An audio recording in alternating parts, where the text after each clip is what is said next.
மதிமுகம் நேர்களுக்கு வணக்கம். இது அரசியல் திண்ணை. இன்றைய நமது நிகழ்ச்சியின் சிறப்பு விருந்தினராக ஊடகவியலாளர் சுமன் கவி இணைந்திருக்கிறார். பேசலாம். இன்னைக்கு ரஜினிகாந்த் போய் சந்திச்சுட்டு சங்கி என்றால் சக நண்பன் அப்படின்னு ஒரு புது விளக்கத்தை கொடுத்தாரோ அதுதான் முதல் புள்ளி. ஒரு சங்கி கூட இந்த புதுமையான விளக்கத்தை எதிர்பார்த்திருக்க மாட்டாப்ல. அப்படியே கூஸ்பம்ப் அவர்களுக்கு வந்திருக்கான். மோகம் வந்தால் ஆசை வந்தால் தாயென்ன மகள் என்னன்னு சொன்னது பிரம்மன் சொன்னான் அப்படின்னு பெரியார் சொன்னாரு. மகாகவி பாரதியார் ஒரு பார்ப்பான், அவர் சாதிமய பேதமற்று பார்ப்பான், அதனால சமத்துவமாக பார்ப்பான். அது ஒரு கலாச்சார ரீதியான மக்களை இழிவுபடுத்துகிற, ஏற்கனவே முன்கூட்டி தீர்மானிக்கப்பட்ட ஒரு வகுக்கப்பட்ட திட்டத்தை நடைமுறைப்படுத்தணுங்கிற திட்டத்துல நிக்கிற ஒரு அரசியல் கட்சி. சீமானை சங்கின்னு நாம சொல்லல, அங்கிருந்து கட்சிக்குள்ளேயே ஐயோ இந்த பாவத்தை எங்களால் செய்ய முடியாதுன்னு தம்பிகள். 2015 வாக்குல ஒரு மீட்டிங் ஈசிஆர்ல நடந்துச்சு, ஒரு பங்களாவில். அதுல சீமானோடு குருமூர்த்தியினுடைய தொடர்பில் இருக்கக்கூடிய அவர்களுடைய ஆட்கள் எல்லாம் பேசினார்கள். ஆரியம் என்பது ஆயுதம், அதை தடுக்கிற ஆயுதம். அதுக்கு கவுண்டர் வெப்பன் எது அப்படின்னா அது திராவிடம் மட்டும்தான். உங்களை விட சிறப்பாக உங்கள் பணியை, உங்கள் பாஜகவிற்கு முள்பொறுக்கி வேலையை நான் செய்கிறேன் பாருங்கள், உங்களுக்கு பாதை அமைத்து நான் தருகிறேன்னு சொல்லி இப்போது தானே ஒரு ரோடாக படுத்து கிடக்கிறார் சனாதனத்தின் பாதையில். வெளியில் போகிறவர்களை சாக்கடை அடைப்புகள்னோ உதிர்ந்த சருகுகள்னோ இந்த மாதிரி கிரீஸ் டப்பானோ சொன்னது கிடையாது. அண்ணம்மாவினுடைய மகனாக பெட்டி கட்டிட்டு இங்க வந்த நபருக்கு என்ன அடையாளம் இருக்குது திரைப்படத்தை தவிர?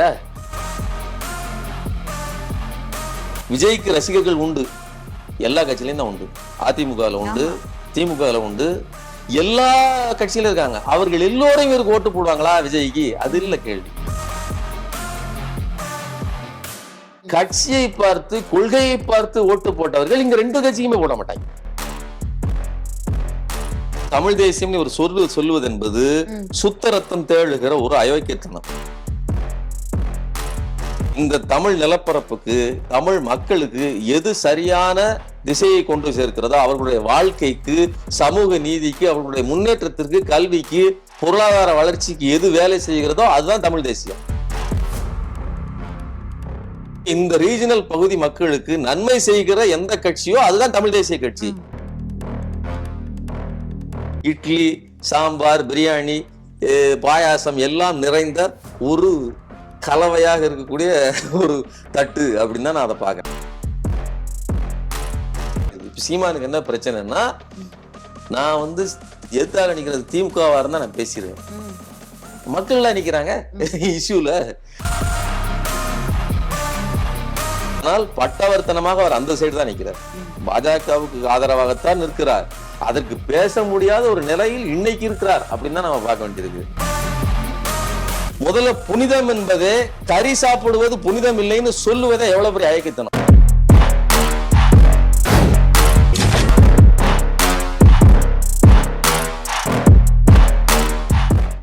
வணக்கம் சார், எப்படி இருக்கீங்க? ஓகே, நிறைய அரசியல் நிகழ்வுகள் தொடர்ந்து பார்த்துட்டு தான் இருக்கோம். முதலாவதாக நாம் தமிழர் கட்சியின் தலைமை ஒருங்கிணைப்பாளர் சீமான் அவருடைய இந்த பெரியார் பேசிய கருத்துக்கள் இதுவரைக்கும் அதுல இருந்து பின்வாங்காமல் இருப்பது, மீண்டும் மீண்டும் அதையே பேசுவது, பிஞ்ச செருப்பு அப்படின்னு பேசுவது. அதற்கு எக்ஸாம்பிளா வைக்கும்போது இந்த கர்ப்பப்பை ரீதியா பேசும்போது பெண்களை, திமுகவினரை சேர்ந்தவங்களை, எம்பி கனிமொழி அவங்களை எழுத்து பேசுவது, மேடையில் பேசும்போது கண்ணகி கனிமொழியை பார்த்துதான் போராடினாங்கன்னு அந்த மாதிரியான வார்த்தைகளை எல்லாம் பயன்படுத்தியது. இவருடைய இந்த தொடர்ச்சியான இந்த பேச்சுக்களுக்கு என்ன காரணம்? ஏன் இந்த திடீர் மாற்றம்? இல்ல, திடீர் மாற்றம் நம்ம என்னைக்கு ரஜினிகாந்த போய் சந்திச்சுட்டு சங்கி என்றால் சக நண்பன் அப்படின்னு ஒரு புது விளக்கத்தை கொடுத்தாரோ அதுதான் முதல் புள்ளி அப்படின்னு நாம ஒரு எடுக்கலாம். அதாவது அதற்கு முன்னாடி ஒரு முடிவு எடுக்கப்பட்டதற்கு பிறகுதான் அவர் போய் சந்திக்கிறாரு. அது எதேச்சா நடக்கல. இன்னொன்னு, அந்த சந்திப்பை ஏற்பாடு செய்த ஊடகவியலாளர் ரவீந்திரன் துரைசாமி அவருடைய பின்புலம், அவர் RSS பின்புலத்தில் இருந்து வந்தவர். தானுலிங்கம் அவர்தான் என்னுடைய குரு அப்படின்னு சொல்லிக் கொள்பவர். அப்ப தன்னை ஒரு RSS காரனாக முன்னிறுத்தி கொள்கிற ஒரு நபர், அவர் ரஜினியோடும் தொடர்பில் இருக்கிறார், அவர் சீமானோடையும் தொடர்பில் இருக்கிறாரு. அவர் தான் இந்த சந்திப்பை ஏற்பாடு பண்ணுகிறார். 2 பேரும் போய் நின்று பேசிட்டு வெளியில வந்த உடனே சங்கி என்றால் சகநண்பன்னு சொன்னது மட்டும் இல்ல, ஐஸ்வர்யா ராஜேஷ் சங்கிங்கிற வார்த்தையை இழிவாக கருதுகிறார்கள். நீ கவலைப்படாதமா. அதாவது ஒரு சங்கிக்கே பாடம் எடுக்கிற சூப்பர் சங்கியா அவர் மாறிட்டாப்ல. ரஜினிக்கு தான் சூப்பர் சங்கின்னு சொல்லுவாங்க. உங்களை விட நான் திறமைசாலி, நீங்க திரையில் மட்டும்தான் திறமைசாலி, களத்தில் நான் ஒரு விஷயத்தை கன்வின்சிங்கா பேசுறதுக்கு எவ்வளவு அழகா பேசுறேன் பாருங்க, நீங்க அந்த அளவுக்கு உங்களுக்கு வராது அப்படின்னு சொல்லி அந்த மவுத் பீஸா நின்று பேசியதுதான் முதல் தொடக்கம். ஒரு சங்கி கூட இந்த புதுமையான விளக்கத்தை எதிர்பார்த்திருக்க மாட்டாப்ல. அப்படியே கூஸ்பம்ப் அவர்களுக்கு வந்திருக்கு. அந்த அளவிற்கு ஒரு ரிப்ளையை அவர் கொடுத்தார். அதுல இருந்து ஆரம்பிச்ச அந்த பெர்ஃபார்மன்ஸ் தான். அப்புறம் அவர் ஆடிய ஆட்டம் அவரே பிரமித்து, அதாவது சந்திரமுகியா மாறியதை பாருன்னு சந்திரமுகியை உட்கார்ந்து டேப்பை போட்டு பார்த்தாலும் அதிர்ந்து போகிற அளவிற்கு ஒரு வினோதமான மாற்றத்தை அவரிடம் நாம பார்க்க முடிஞ்சுது. அதுல குறிப்பா அவர் பின்வாங்காமல் பேசுகிறார் அப்படி ஒரு வார்த்தையை நீங்க சொன்னீங்க. இதெல்லாம் ஒரு ஊடகத்துல நாம் ஒரு வார்த்தையை பேசும்போது பின்வாங்காமல் அவர் பேசுகிறார். ஒரு விஷயத்தை கேள்வி கேட்டு அந்த கேள்விக்கு பதில் சொல்லிட்டு அடுத்த விஷயத்துக்கு போனால்தான் நீங்கள் பின்வாங்காமல் இருக்கிறீர்கள்னு பொருள். இல்ல ஒரு கருத்து பெரியாரை குறித்து அந்த கருத்தை பின் எடுத்துக்கல, இல்ல நான் தெரியாம சொல்லிட்டேன், இல்ல நான் மறந்து சொல்லிட்டேன் அப்படின்னு சொல்லாம மீண்டும் மீண்டும் அதையே சொல்வதும் அதே தானே. அதுதான் பாசிஸ்டுகளினுடைய அணுகுமுறை. நீங்க சீமான் வேண்டாம், நீங்க எந்த பாஜக நபர்களை ஒரு விவாதத்துக்கோ எதுக்கு ஒண்ணு கூட்டிட்டு வந்தாலும் அவர்கிட்ட நீங்க ஒரு கேள்வியை நியாயமா ஒரு தர்க்கபூர்வமா வச்சீங்கன்னா அந்த கேள்வியை விட்டுருவாங்க. 2வது கேள்வி அதாவது என்னிடம் இருப்பது அம்பு மட்டும்தான், என்கிட்ட ரிப்ளை என்கிட்ட கேடயமே கிடையாது, ஒன்னு அடிச்சிருவேன், 2வது நான் அடிக்கதான் செய்வேனே தவிர என்னால் தடுத்து விளையாட தெரியாது. we don't have mechanism to defense, we have only the weapon to offense. எதிர்த்து அடிக்கிறது தான் என்கிட்ட ஆயுதம் உண்டே தவிர தடுத்து நிறுத்தும். ஏன்னா தர்க்கம் தான் தடுத்து நிறுத்தும். நீங்க ஒரு கேள்வி கேட்கறீங்க, நான் பதில் என்கிட்ட இருந்தாதான் தர்க்கம். அது அப்போ டிஃபென்ஸ் கேமே தெரியாத ஒரு கூட்டம், இடது கையால் கேடயம் வைத்து ஆட தெரியாத ஒரு கூட்டம், 2 கையிலையும் வாழை மட்டும்தான் வச்சு சண்டை போடுவோம் அல்லது ஆயுதத்தை தான் பிரயோகிப்போங்கிற கூடிய ஒரு உளவியல் கொண்டவர்கள். அதனாலதான் முதல் கேள்வி என்ன, நீங்க மகளோடும் தாயோடும் நீங்கள் எப்படி வேண்டாலும் இருக்கலாம்னு அவர் சொன்னாரு பெரியார் அப்படின்னு சொல்றாப்ல. பெரியார் தன்னுடைய இறுதி உரைக்கு முன்னாடி பேசுகிற பேச்சில் தான் அவர் இதை சொல்றாரு. என்ன சொல்றாரு அப்படின்னா, பிரம்மன் சரஸ்வதியை படைக்கிறான், படைச்சி முடிச்ச உடனே அவருடைய அழகை பார்த்துட்டு அவன் போய் அவரோட தழுவ முயற்சிக்கும் போது நீ என்னோட தகப்பனாயிற்றே, நீ இதை செய்யலாமா அப்படிங்கும்போது மோகம் வரும்போது தாய் என்ன மகள் என்ன இதெல்லாம் ஒரு கணக்கு இல்லைன்னு அவன் சொல்லியதாக. இது ஒரு மதமா? இப்படி ஒரு பெண்ணை உருவாக்கிய ஒருவனே இந்த பண்ணிட்டு இருக்கான். இதை தெய்வம் தெய்வீகம்ங்கிற போர்வைக்குள்ள நமக்கு பயிற்றுவிக்கிறார்களே, இது சரியா? மோகம் வந்தால் ஆசை வந்தால் தாய் என்ன மகள் என்னன்னு சொன்னது பிரம்மன் சொன்னான் அப்படின்னு பெரியார் சொன்னாரு. இத பாகவதம்ங்கிற நூல்ல இருக்குது. நீங்க இன்னைக்கும் போய் பாகவதத்தை எடுத்தீங்கன்னா பிரம்மனுடைய வரலாற்றில் இதுதான் அந்த சரஸ்வதியும் பிரம்மனும். நீங்க இன்னைக்கு 2 பேரும் தெய்வங்கள். இன்னைக்கு கல்விக்கு அதிபதி சரஸ்வதின்னு நம்ம வச்சுட்டு இருக்கோம். இதுதான் கல்வியா? ஒரு ஒழுக்கம் தானே முதல் கல்வி, ஏட்டில் இருப்பது 2வது கல்வி தானே. அந்த ஒழுக்கமின்மையை சுட்டி காட்டுகிறாள். நான் அந்த அடிப்படையில சொல்றேன். இது பாகவதம் அப்படிங்கிற புத்தகத்துல இருக்குன்னு சொல்றீங்க. பெரியார் பேசியது எங்க இருக்கு? பெரியார் பேசியது அதான் சொல்றேனே, அந்த நிகழ்ச்சியில் பேசியது இதுதான், செய்தி இதுதான். இப்போ சீமான்ட்ட என்ன பிரச்சனைன்னா, இது பேசியது இருக்கு, நீங்க எடுத்து கொண்டாந்து இதுதான் நடந்துச்சுன்னு சொல்லி காட்டினீங்கன்னா நீங்க அம்பலப்பட்டு போயிருவீங்க. அதனால என்ன பண்றாப்புலன்னா, ஆதாரம் என்கிட்ட நீங்க தான் வச்சிருக்கீங்க. இல்ல நான் உங்களை கேக்குறேன். இப்போ பாகவதம்ன்ற புத்தகத்துல இந்த பிரம்மன் படைத்த போது அப்படிங்கிற இது இருக்கு இன்னும் அப்படின்னு நீங்க சொல்றீங்க. பெரியார் பேசியதாக அவர் சொல்றாரு இல்லையா, அது எங்க இருக்குன்னு கேக்குறேன். அதுதான் சொல்றேன். அந்த 2வது, அதாவது நீங்களும் பேசினார், நீங்களும் சொல்லும் போது அது எங்க இருக்குன்னு. கண்டிப்பாக அதுக்கான புத்தகங்கள் இருக்கு. நீங்க விடுதலை நாளிதழ்கள் இருக்கு. விடுதலை அவர் சொன்ன டேட்ல என்ன டேட்ல அவர் வெளியிடப்பட்டதா அந்த இதெல்லாம் இருக்குது. அதில் தாயோடும் மகளோடும் விருப்பத்திற்கு உறவு வைத்துக் கொள்ளலாம்னு பெரியார் சொன்னதாக இல்லை. இப்ப பிரச்சனை என்னன்னா, நீங்க ஆதாரத்தோட கொண்டு நான் நீங்க கேட்டீங்கன்னா நாளைக்கு நான் பிரிண்ட் அவுட் எடுத்து கொண்டு வந்து கொடுப்பேன். ஆனா சீமாவால கொடுக்க முடியாது. ஏன்னா அதை கொடுத்தால் தான் பேசியது தவறு அப்படிங்கறது அம்பலப்பட்டு போயிடும். சோ ஒரு லாஜிக்கான நியாயமான கருத்து. நீங்க நல்லா கவனிங்க. மனு தர்மம் பெண்களை விபச்சாரம் தோஷம் உடையவர்கள் அப்படின்னு சொல்லுது அப்படின்னு திருமாவளவன் அவர்கள், விடுதலை சிறுத்தைகள் கட்சியினுடைய தலைவர் திருமாவளவன் சொன்னார். சொன்ன உடனே இருக்கிற சங்கி கூட்டம்லாம் என்ன சொன்னாங்க, பெண்களை, இந்து பெண்களை விபச்சார தோஷம் உடையவர்கள்னு திருமாவளவன் சொல்லிட்டாரு. நீ வச்சிருக்கிற மனு தர்மம், நீ வச்சிருக்கிற சாஸ்திரத்தில் இது இருக்குன்னு தான் அவர் சொன்னாரே தவிர அவர் ஒண்ணும் இப்படி நீங்கள் இப்படிப்பட்டவர்கள் சொல்லல. அப்போ நீங்கள் குய்யோ முய்யோன்னு சட்டை கிழிச்சுக்கிட்டு உருண்டதுங்கிறது பொய். அப்போ ஆதாரத்தை கொண்டு வந்து நிறுத்தி மனு தர்மத்தை எரித்து அவர் போராட்டம் பண்ணாரு. ஊர் முழுவதும் அது வந்து அம்பலப்பட்டுச்சு. இன்றைக்கு நிலைமையும் நீங்க ஒரு சங்கியா மாறிட்டீங்க, சங்கி என்பவன் சக நண்பன்னு போயிட்டீங்கன்னா எப்படி அவர்களுடைய கூறுகள் உங்களுக்கு வந்துருது பாருங்க. நீங்க சொன்ன கருத்துக்கு மாற்று. அப்ப ரெண்டு விஷயமா அப்படி பொருந்துதா? திருமாவளவன் அவர்களுக்கு எப்படி சங்கிகள் சனாதனவாதிகள் எதிர்நிலையில் இருந்து வினை செய்தார்களோ அதே வினையைத்தான் இன்னைக்கு சீமான் செஞ்சுட்டு இருக்கார். ஒரு துளி அளவும் தான் கேட்ட கேள்விக்கு பதில் இல்லை. நல்லா கவனிச்சுங்க. தந்தை பெரியார் திராவிடத்து கழகத்தினுடைய தோழர் கு ராமகிருஷ்ணன் அவர்களுடைய தலைமையில போய் முதல் வீடு முற்றுகையிடுறாங்க. ஆதாரத்தை கொடுங்கள், எந்த அடிப்படையில் நீங்கள் பேசினீங்க. ரெண்டாவது நாளும் போறாங்க, ரெண்டாவதும் போறாங்க. 2 முறை படையெடுத்து கேட்ட போதும் பதில் இல்லை. நான் அடுத்த நாள் வந்து வேற ஒரு சொல்றேன், பெரியார் அதை சொன்னாரு. அதுக்கெல்லாம் நீங்கள் முதலில் சொன்ன குற்றச்சாட்டுக்கு பதிலை சொல்லுங்கள். அப்போ புத்தகத்தை கொடுங்கன்னு கேக்குறாங்களே, புத்தகத்தை கொடுங்கன்னு. புத்தகம் தான் ஓப்பன். ஒண்ணு, புத்தகங்கள் என்னென்ன புத்தகம் வேணும்? முதல் கேள்வி, புத்தகமே இல்லாமல் நீங்கள் சொல்வதாக இருந்தால் அப்போ அது உங்களுடைய கற்பனை. சோசியல் மீடியால வந்ததுல நாங்க சோசியல் மீடியால நீங்க அது வந்து தவறு அப்படின்னா நீங்க புத்தகத்தை கொடுங்க, நாங்க படிச்சு தவறுன்னு நாங்க தெரிஞ்சுக்கிறோம். முதல் விஷயம் என்னன்னா, சோசியல் மீடியாவில் அதுவும் வாட்ஸ்அப்பில் பரப்பக்கூடியது என்பது ஆதாரபூர்வமாக கூட அவங்க என்ன சொல்றாங்கன்னா, நாங்க தவறாவே பேசியிருந்தா கூட புத்தகத்தை நீங்க காட்டுங்க, நாங்க அதை தவறு பண்ணிட்டோம், நாங்க கேட்டுக்கிறோம். பெரியாரினுடைய புத்தகங்கள் இல்லைங்க. முதல்ல அவர் சொல்லுவது புத்தகத்தை கொடுங்கன்னு சொல்லல, பெரியாரின் புத்தகங்களை நாட்டுடைமையாக்குங்கிறார். நாட்டுடைமையாக்குங்கிறது வேற பிரச்சனை. நாட்டுடைமையாக்குவது என்ன அப்படின்னா, எல்லா புத்தகங்களையும் எல்லாரும் எடுத்து பதிப்பிக்கலாம்ங்கிற இடத்துக்கு கொடுத்தாதான் அது நாட்டுடைமை. ஆனா ஒரு குறிப்பிட்ட பிரச்சார நிறுவனம், பெரியார் பிரச்சார நிறுவனம் எல்லா புத்தகங்களையும் வெளியில விட்டுருக்கு. நீங்க விட்ட புத்தகங்கள்ல இருந்து தகவல் எடுத்து சொல்லலாம். அப்படி சொல்லாம நீங்க வாட்ஸ்அப்ல வந்துச்சுன்னு சொன்னீங்கன்னா நீங்கள் தான் புத்தகத்தை கொடுக்கணும். If you have the evidence நீங்க தான் ப்ரொவைட் பண்ணணும். அதை விட்டுட்டு என்கிட்ட கொடுங்க அப்படின்னு சொல்லுவது, இல்லைன்னா பொது வழியில இருந்து நீங்க வந்து இது பண்ணுங்கன்னு சொல்லுவது பச்சை அயோக்கியத்தனம். இதைத்தான் நாங்க சொல்றோம். அப்போ முழுக்க அறமற்ற ஒரு வேலையை செய்யறாரு. இதுக்கு அடுத்து வந்து அவர் தொடர்ந்து பின்வாங்காமல், இதுல என்ன பின்வாங்காமல் இருப்பது? முதல் காரியத்துக்கே நீங்கள் பதிலை சொல்லிவிட்டால் பின்வாங்குதல்ங்கிற வார்த்தைக்கு அர்த்தம் இல்லையே. சோ ஒரு பாசிஸ்டாக இவர்கள் உருமாறி நிக்கிறாரு. அதுக்கான அந்த விஷயம் பேசிட்டு இருக்கும்போது ஒரு லேட்டஸ்ட் விஷயத்துக்கு வந்துடணும்.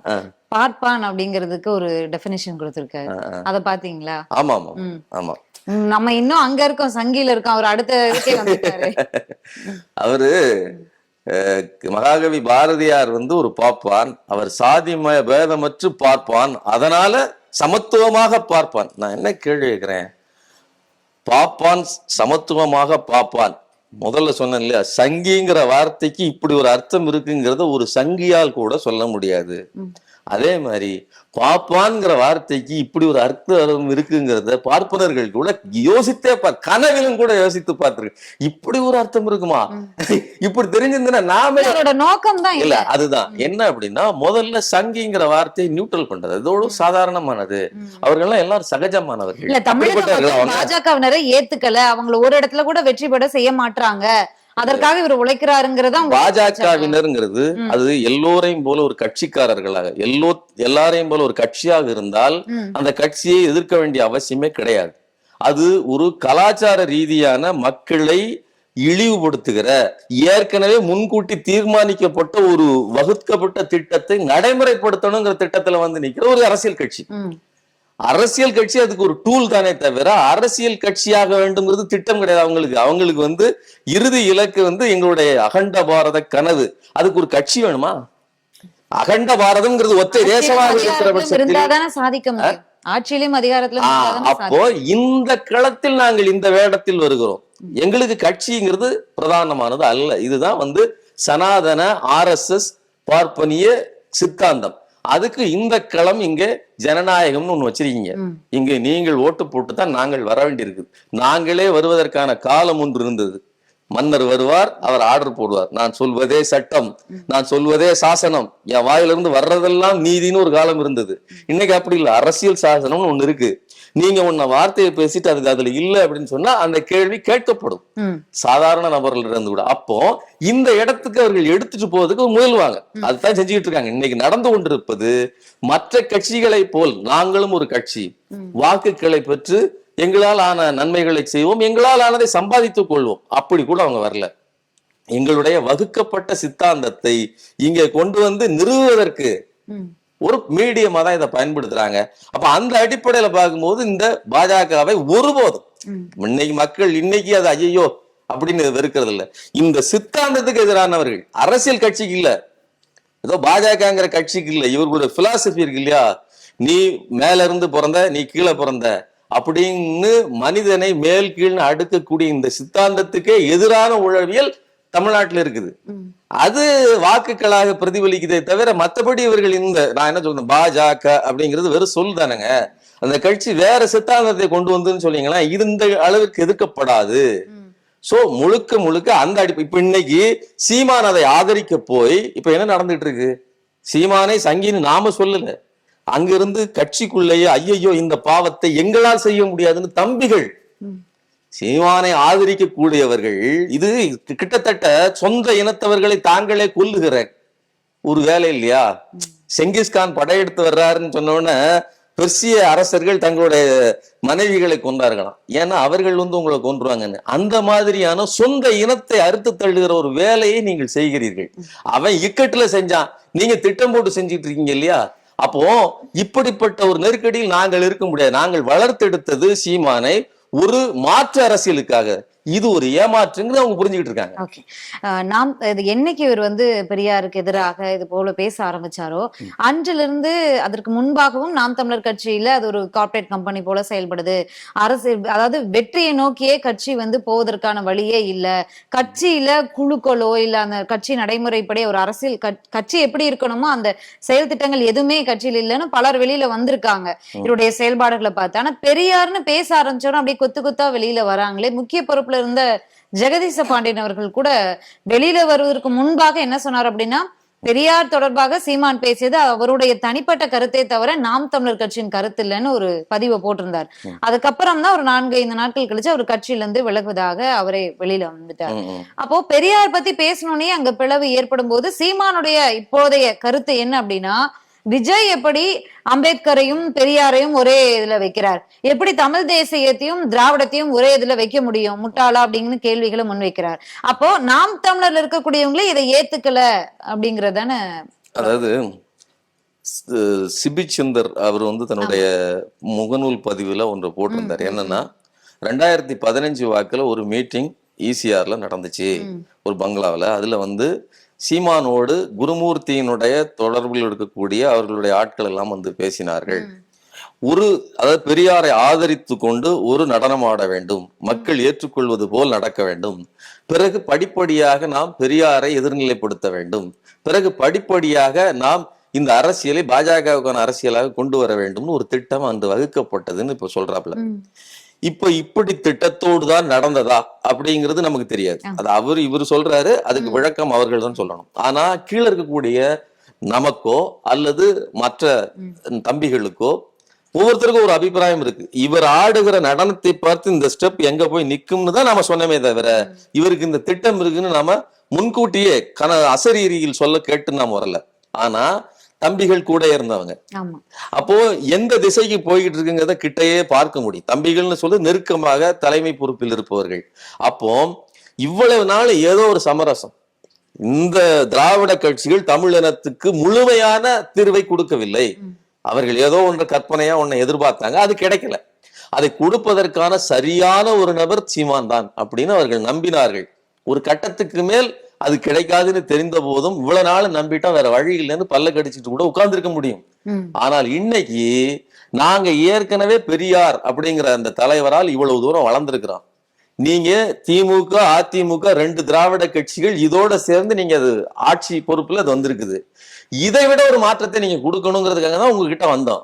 நீங்க இதை விட மோசமா திடீர்னு நீங்க ஒரு சங்கியா மாறி நீங்க ஒரு நடனம் ஆடுறீங்கன்னா அப்ப இந்த வேஷத்தை எங்களால் ஏற்றுக்கொள்ள முடியாது, இப்படி நாங்கள் வந்து செய்ய முடியாது அப்படிங்கிற இடத்துல இருந்துதான் இவர்கள் வெளியில வராங்க. சோ ஏன் கொத்தா திடீர்னு சடனா நடக்குதுன்னா இதுதான் நடக்குது. சீமானுக்கு ஒரு திட்டம் இருந்திருக்கலாம். ஏன் சொல்றேன்னா நம்ம தான் சொல்றோமே, நீங்க அதுக்கு முன்னாடி உள்ள திட்டத்தை விட்டுருங்க. சீமான் தெளிவா வந்து விஜய் கட்சி ஆரம்பித்த அடுத்த நிமிடமே போய் ரஜினியை சந்திப்பதும் இப்படி மாறுவது இருக்குல்ல, அந்த மாற்றம் நம்ம கண் முன்னாடி நடக்குது. வெறும் 2-3 மாதங்கள்ல தான் இந்த மாற்றங்கள் எல்லாம் நடக்குது. அப்ப இந்த மாற்றத்தை நாம் காணும் போது பக்கத்திலே இருக்கக்கூடிய தம்பிகள் பார்த்திருக்க மாட்டார்களா? இதுதான் முக்கியமான விஷயம். இது போக சீமான் இந்த பார்ப்பனர்கள் குறித்து பெருமையாக பேசுவதற்கு இல்லையா, இது வந்து இன்னும் அதாவது அவருடைய எல்லை மீறி பேசாருன்னு வச்சுக்கோங்க. அதுல பாரதியாரை மிக வியந்து பேசுகிறார். பேராசை காரண்டி பார்ப்பான்னு பார்ப்பனர்களை திட்டியவரும் பாரதியார் தான். இன்னொன்னு, பாரதியார் கிட்டத்தட்ட 40-45 இடங்களில் ஆரிய நாடு, இது ஆரிய திருநாடு, ஆரியர் பூமியில் நாரியரும் சூரியரும் சொல்லும் வீரிய வாசகம் வந்தே மாதரம், தென்னிலங்கை மைந்தனை முறித்தவில் யாருடைவில், எங்கள் அன்னை பயங்கரி ஆரிய ராணியின் வில் அப்படின்னு சொல்றாரு. ராவணனை அவனுடைய நெஞ்சை பிளந்த வில் வந்து ஆரிய ராணியாகிய பாரத தேவியின் வில்லுன்னு பேசுறாரு. நீங்க ராவணன் குடில்னு வச்சிருக்கீங்க. நீங்க வச்சிருக்கிற தலைமை அலுவலகத்தின் பேரு ராவணன் குடில். சுத்த தமிழன் ராவணன் சொல்றீங்க. ராவணனை போற்றி அமைப்பு இது திராவிடர் கழகம். அன்னை மணியம்மையார் வந்து ராவணனுக்கு விழா எடுத்து ராவண லீலா நடத்துறாங்க. அங்க ராமலீலா. ராமன் ராவணன் நெஞ்சை பிளக்கிறத ஒரு கலாச்சார அடையாளமாக இன்னைக்கு நடத்திட்டு இருக்காங்க. ஒரு தமிழனை கொன்றத நீங்க அது ஒரு மித்து, அது ஒரு கதை, அதுக்குள்ள போனாலுமே அப்படின்னு வச்சுக்கிட்டாலுமே கதையிலும் கூட உன் இனத்தை அழிப்பதுதான் அவன் சொல்லி வைக்கிறான். நீ அதை எதிர்த்து தானே நீ ராவணன் குடில் வச்சுக்கிட்டு இருக்க. அவனே கூப்பிட்டு வச்சுட்டு அவன் வந்து ஆரிய ராணி தான் உன் நெஞ்சை பிளந்தாள்னு கவிதை எழுதியிருக்கிறான். முன்னை இலங்கை அரக்கர் அழிய முடித்தவில் யாருடைய வில், எங்கள் அன்னை பயங்கரி ஆரிய ராணியின் வில்னு சொன்னதுக்கு அப்புறம் இவரை தமிழ் கவிஞன் எப்படி சொல்லுவார்? என்ன அப்போ எப்படி நீங்க நல்லா புரிஞ்சுக்கங்க. உயர் ஆரியத்துக்கு நிகராக வாழ்ந்தோம். தமிழ் எப்படி வாழ்ந்தான்? ஆரியத்துக்கு நிகராக வாழ்ந்தான். வடக்கே இருந்து குள்ள முனியாகிய அகத்தியன் என்றோர் வேதியன் வந்தே தமிழ் வளர்த்தான். வேதியன் ஒருத்தன். வேதியன்னா யாரு? வேதம் ஓதுகிறவன் வேதியன். வேதியன் வந்துதான் தமிழ் வளர்த்தான்னு சொல்றாங்க. நீ எப்படி சொல்ற? ஆய் ஊயின்னு கத்துக்கிற காலத்திலேயே எங்களுடைய தமிழ் வந்துருச்சுன்னு சொல்ற. அப்படி இருக்க முடியுமா? அதுக்குள்ள போக வேண்டாம். நீங்க படிச்ச வரைக்கும் படிச்ச அளவுக்கு அவர் படிச்சாரு. இவ்வளவு இடங்களில் நான் சொல்றேன், 45 இடங்களில் நான் வந்து ஒவ்வொரு இடத்தையும் எடுத்து காட்டுறேன். ஆரிய ராணி, பாரத தேவி, அப்புறம் சிவாஜி பற்றி பாடுகிற அத்தனை பாடல்களையும் 5-6 இடங்கள்ல ஆரியம்ங்கிற வார்த்தை வருகிறது. சோ இவ்வளவு இருக்கும்போது ஒரு ஆரிய பார்ப்பனிய பாசத்தில் இருந்த பாரதியை தமிழன் நீங்க அடையாளப்படுத்த முடியும். அதான் நம்ம சொல்றோம். தமிழன் என்கிற வார்த்தைக்குள் பாரதி வருவார். பாரதி போன்ற திரிவுவாதிகள், பார்ப்பனியவாதிகள், சனாதனவாதிகள் வருவார்கள். ஆனால் திராவிடம் என்கிற வார்த்தை தான், அதுதான் டூல். இதுதான் வெப்பன்னா, இந்த வெப்பனுக்கு கவுண்டர் வெப்பன் எது? ஆரியம் என்பது ஆயுதம், அதை தடுக்கிற ஆயுதம். அதுக்கு கவுண்டர் வெப்பன் எது அப்படின்னா அது திராவிடம் மட்டும்தான். இந்த வார்த்தைக்குள்ள இவங்க வரமாட்டாங்க. நீங்க யோசிச்சு பாருங்க. நீங்க கேட்டா இங்க விளக்கம் சொல்லுவாங்க. மணியரசன் உட்பட என்ன சொல்லுவாருன்னா, திராவிட அப்படின்னு ராகுல் டிராவிட் யாருன்னு கேட்பாரு. ஏன் ராகுல் டிராவிட் திராவிடர்னு தன்னை சொல்லி பேரு திராவிட் ரைட்டு. அப்ப திராவிடர் கழகத்துல இருக்காரா? இல்ல திராவிட அடையாளமா? அவரு திராவிட கருத்தோட்டத்தை அவர் ஏத்துக்கிட்டாரா? விஷயம் என்பது திராவிட கருத்தியலை, திராவிட கண்ணோட்டத்தை ஏற்றுக்கொண்டவர்கள் திராவிடர்கள். நம்ம சீமான் அவர்களுடைய பேச்சை எடுத்துக்கிட்டோம் அப்படின்னா நம்ம இவ்வளவு தூரம் போக வேணாம். சீமான் ஆகட்டும் இல்ல யார் இப்படி பேசினாலும் ஒரு அரசியல் கட்சி தலைவர் அப்படிங்கும் போது நம்ம விமர்சனத்துக்குள்ளாகும். அந்த வகையில தான் இப்ப சீமானும் இருக்காரு. ஒரு 1 மந்தோட ஸ்பீச் எடுத்தீங்கன்னாவே மாதத்தின் முதல் நாளுக்கும் கடைசி நாளுக்கும் வித்தியாசம் பல இருக்கும். இன்னைக்கு சோசியல் மீடியா முழுக்க சீமான் அவர்கள் தான் நிறைஞ்சிருக்காரு. என்றிருந்துன்னா பெரியாரை பத்தி என்னைக்கு அவர் பேச ஆரம்பிச்சாரோ அன்றிலிருந்து அவர் முன் பேசியதும் பின் பேசியதும் இணைத்து வெளியிட்டு இருக்காங்க. அதனால நமக்கு வேற எந்த ஆதாரமும் தேவையில்லை. சீமானே அவருக்கு ஆதாரம் தான். அதனால நம்ம போய் இவ்வளவு நம்ம டீட்டெயில்டா போய் அவர் பேச வேண்டிய. நீங்க வந்து இந்த முடிவுக்கு வந்து இவ்வளவு சொன்னதுக்கு அப்புறம் தான் இவ்வளவு தேவையில்லைன்னு சொல்றீங்க. எவ்வளவு தேவையில்லைங்கிறது ரெண்டாவது. ஆனால் நாம சொல்லிடுறோம், இதுதான் ஆதாரம், இதுதான் விஷயம். புரிஞ்சுக்கங்க. இல்ல அவருடைய திட்டம் என்னன்னு கேக்குறேன். இப்ப 2019 வரைக்கும் நீங்க சொல்வது போல அதே ராவணன் குடியில பெரியார் அவர்களின் படத்தை வச்சு மாலையிட்டு விளக்கு ஏற்றி நினைவேந்தல் நிகழ்ச்சி நடத்தியிருக்காங்க. அப்படி இருக்கும்போது 2019க்கு அப்புறம் சிறிது சிறிதாக மாற்றம் வருது. மொத்த மாற்றம் இந்த 24, 25 சீமான் எவ்வளவு என்ன திட்டம் எக்ஸாக்டா போட்டிருக்கிறாரு அப்படிங்கறத என்னால சொல்ல முடியாது. அதே மாதிரி அவர் 2015 என்ன மீட்டிங் போட்டு எப்படி குருமூர்த்தியோட திட்டம் போட்டாரோ சொல்ல முடியாது. ஆனால் ஒன்றை என்னால சொல்ல முடியும். என்ன அப்படின்னா, இன்னைக்கு ஒரு வெகுசன மக்களை வாக்குகளை பிரிப்பதற்கு விஜய் இறங்கி இருக்கிறார். சீமான் ஏற்கனவே பேசி கொண்டிருந்த மாற்று அரசியலை நான் தருகிறேன் அப்படிங்கிற அந்த டோன்ல இருந்ததுனால நிறைய புதிய இளைஞர்கள் அந்த பக்கம் போனாங்க, வேறு பக்கம் போயிருக்கிறாங்க. அப்போ அந்த பக்கம் அதாவது அவருடைய கடை காலியாகிற வேகம் அதிகரித்ததற்கு விஜயின் வருகை ஒரு முக்கியமான இதா இருக்குது. அப்ப அந்த இடத்துக்கு இவங்க போகும்போது இவர் அந்த தன்னுடைய வாக்குகளை எங்கிருந்து பறிக்க முடியும்? வாக்கு என்பது 100 பேர் இருக்காங்க, 100 பேர் தான்.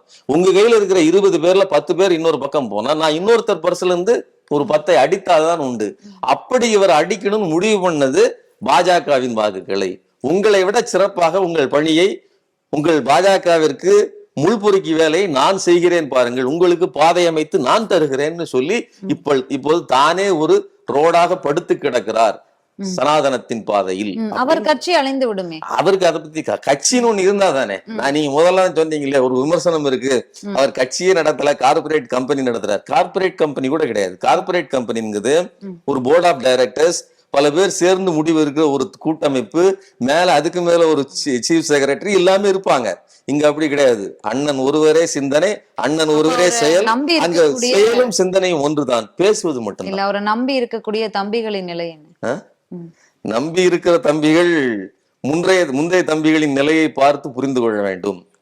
கிரீஸ் டப்பா, உதிர்ந்த சருகுகள், சாக்கடை அடைப்பு, இந்த மாதிரி ஒரு கட்சி தொண்டனை, கட்சி நடவடிக்கை பிடிக்காமல் வெளியில் செல்லுகிறவனை இப்படி கேவலப்படுத்துற ஒரு கட்சி தலைவன் உலகத்திலேயே, உலக சரித்திரத்திலேயே, ஹிட்லரை சொல்லுவாங்க, யாருமே வெளியில் போகிறவர்களை சாக்கடை அடைப்புகள்னோ உதிர்ந்த சருகுகள்னோ இந்த மாதிரி கிரீஸ் டப்பானோ சொன்னது கிடையாது. இந்த தகுதிகளை எல்லாம், இந்த வார்த்தைகளை எல்லாம் கோர்த்து பாருங்க, நீங்கள் எந்த இடத்தில் இருக்கிறீங்க. பாஜகவுல சமீபத்துல நாடாளுமன்ற தேர்தல் நேரத்துல சமத்துவ மக்கள் கட்சி திடீர்னு ஒரு நாள் எனக்கு இந்த மாதிரி தூக்கத்துல தோணுச்சு, மனைவி கிட்ட கேட்டேன், சரின்னு சொன்னாங்க, கட்சியை இணைச்சிட்டேன் அப்படின்னு இணைச்சாரு. ஒருவேளை அந்த பயணத்தை நோக்கி இவரும் படையெடுக்கிறாரோ அப்படிங்கிற ஒரு இத நீங்க இந்த கேள்வி கேட்டதுனால என்னுடைய தனிப்பட்ட அபிப்பிராயத்தை சொல்றேன். பொன் ராதாகிருஷ்ணன், அம்மையார் தமிழிசை, அப்புறம் சரத்குமார் வேறு கட்சியாக இருப்பது போல் இருந்தவர், இன்னைக்கு சீமான், இவர்கள் எல்லோருக்கும் ஒரு சாதிய இன பின்புலம் இருக்குது. இந்த சாதிய பின்புலத்தில் இருக்கிறவர்கள் இவர்களுடைய அந்த வரலாற்றை நீங்க பின்னாடி பாத்தீங்கன்னா சனாதனத்தால் மிக மோசமாக வஞ்சிக்கப்பட்ட அந்த வரிசையில் முன்னணியில் இருப்பவர்.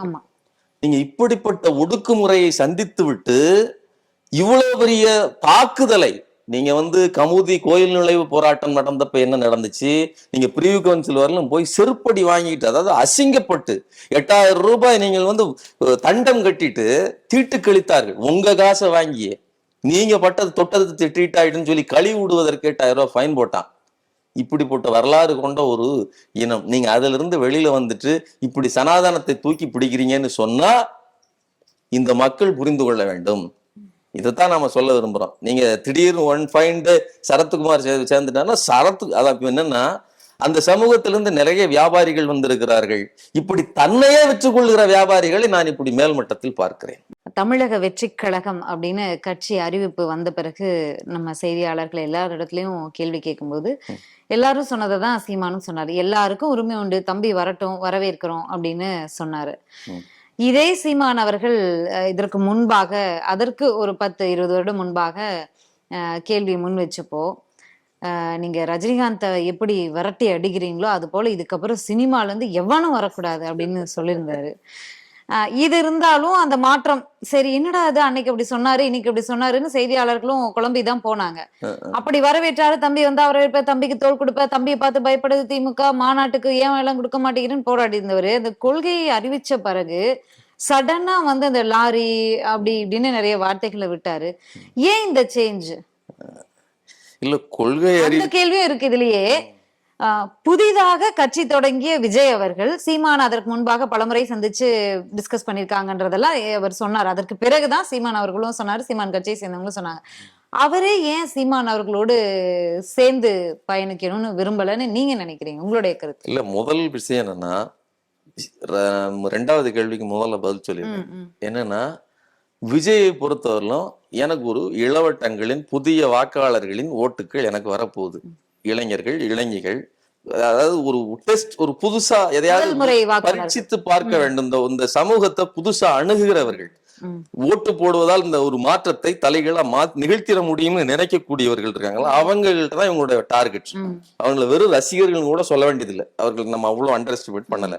ஏதாவது ஒரு மாற்றம் இந்த சமூகத்தில் நடக்கணும், அது என்னுடைய ஓட்டால் நடக்கும்னு நினைக்கக்கூடியவர்கள். அப்படி இருக்கும்போது இது சீமான் தான் அதற்கான மாற்றுன்னு நினைத்து கொண்டவர்கள். இப்போ நான் சேர்ந்து நின்னோம்னா 2 பேரும் சேர்ந்து ஓட்டு போடுவாங்களே தவிர அந்த ஓட்டு எனக்கு வராது. ஒரு ஓட்டில் பகுதி உங்களுடைய அந்த இன்ஃபுளுன்ஸ் உங்களுக்கு பகுதியா இருக்கும். இப்போ விஜய் தனித்து நின்றார் என்றால் இந்த கூடாரம் காலியாகும் இங்க வரும். அது நடந்துச்சா நடக்கலையா? அது விசுவலா பருப்பொருளா எத்தனை பெர்சன்டேஜ்னு இன்னும் வரல, ஆனால் அது வரும். அது எங்க இருந்து வரும்னா இங்க இருந்தா வரும். அது எல்லா கட்சிக்கும் தான் அந்த இழப்பு இருக்கும். எது நாம் தமிழர் மட்டுமா இருக்கும்? எல்லா கட்சிக்கும் தான் கண்டிப்பா. அதுதான் நான் சொல்றேன், ரசிகர்கள்னு நான் சொல்ல விரும்பலன்னு சொன்னேன். ஆனா அதனுடைய நுட்பம் என்னன்னா, இப்போ நீ இனிமேல் எந்த கட்சிக்காரனும் எவனும் எந்த நடிகனும் வரக்கூடாது, எந்த சினிமாக்காரனும் வரக்கூடாது. நான் என்ன கேக்குறேன், நடிகன் ஏன் சொல்ற, சினிமாக்காரன் சொல்லி நீங்களே நடிச்சிருக்கீங்களே. நான் சினிமா சொல்றேன், நீங்கள் நடிகர் தானே. அப்போ திரைப்படம்னு ஒண்ணு இல்லைன்னா, அண்ணம்மாவினுடைய மகனாக பெட்டியை கட்டிட்டு இங்க வந்த நபருக்கு என்ன அடையாளம் இருக்குது திரைப்படத்தை தவிர? சீமானுக்கு என்ன அடையாளம் இருக்கு? இல்ல, அந்த திரைப்பட கூட்டத்துல முதல் மேடை தானே உங்களுக்கு அரசியல் வழிகாட்டி. ஆமா, திரைப்படம் கொடுத்த முகவரி தான். அந்த அடையாளத்தை வச்சுட்டு தான் நீங்க வெளியில வந்தீங்க. இன்னைக்கும் நீங்கள் உங்களுக்கு பின்னாடி இருக்கக்கூடிய அந்த புகழ் வெளிச்சம் இருக்குல்ல, அந்த திரைத்துறையினுடைய இன்ஃபுளுயன்ஸ் தான் உங்களுடைய பேச்சில், உங்களுடைய நடை உடை எல்லாமே திரைப்படத்தினுடைய எல்லா சாயல் இருக்கு. ஒரு திரைப்படத்தை நீங்கள் மேடையில் நிகழ்த்திட்டு இருக்கீங்க, அதனாலதான் பார்த்து ரசிச்சுட்டு இருக்கிறான். அவனுக்கு ஒரு லைவ், ஒரு ரியாலிட்டி தேவைப்படுது. ஷோவில ஃபிக்ஷன், நான் ஃபிக்ஷன், ரியாலிட்டின்னு இருக்கு இல்லையா? இப்ப அண்ணனை பொறுத்தவரை ரியாலிட்டி ஷோ. அங்க சண்டை போடுவது கிரீன் ஸ்கிரீன்ல நடக்குது. அதனால ரியலா இவர் மேடையில ஊயின்னு கத்துறாரே தவிர. சோ இந்த 2 ரசிகர்கள் இருக்காங்க இல்லையா, ஒரு பக்கம் விஜயின் திரையை ரசித்தவர்கள், இன்னொன்னு இங்க நடக்கக்கூடிய இந்த வார்த்தை சண்டை, இதை ரசித்தவர்கள். இந்த ரசிகர்கள் இன்னைக்கு டிரான்ஸ்பர் ஆகுறாங்க. கட்சியை பார்த்து, கொள்கையை பார்த்து ஓட்டு போட்டவர்கள் இங்க 2 கட்சியுமே போட மாட்டாங்க. இங்க விஜய்க்கு ரசிகர்கள் உண்டு, எல்லா கட்சியிலையும் தான் உண்டு. அதிமுகல உண்டு, திமுகல உண்டு, எல்லா கட்சியில இருக்காங்க. அவர்கள் எல்லோரையும் இவருக்கு ஓட்டு போடுவாங்களா விஜய்க்கு? அது இல்ல கேள்வி. அது செய்ய மாட்டாங்கல்ல. ஏன்னா அவர்களுக்கு வாக்கு வேறு, டிக்கெட் வேறுங்கிறது தெரியும் இல்லையா? இங்க ரெண்டு படத்துக்கு டிக்கெட் வாங்கிட்டு ஒரே நேரத்துல 2 படத்துக்கு போக முடியும். அங்க ஒரே வாக்கு தான். யாருக்கு போடணும்? இந்த ப்ரையாரிட்டி இருக்குல்ல. இல்ல, இப்ப விஜய் ஒரு சந்தேகமான கேள்விதான். விஜய் அவர்களுடைய கொள்கைகளை பார்த்தா 2 வகையா பிரிச்சிடலாம். ஒண்ணு தமிழ் தேசியம் சார்பானது, இன்னொன்னு திராவிடம் சார்பானது. அப்போ தமிழ்நாட்டு அரசியல்ல இருதரப்பு வாக்காளர்கள் இருக்காங்க.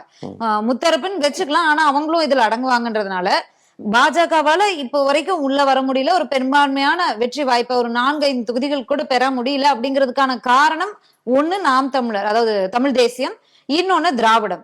அப்ப அது 2யுமே தன் கொள்கைகளை எடுத்திருக்காரு. அதாவது வாக்காளர்கள் ஃப்ரெஷர்ஸா வரும்போது இந்த பக்கமும் போயிடக்கூடாது, இந்த பக்கமும் போயிடக்கூடாது, 2மே இங்க இருக்கு அப்படிங்கிற அந்த ஒரு விஷயமும் அவர்கிட்ட இருக்கு, பிக்கிங் பாயிண்டும்.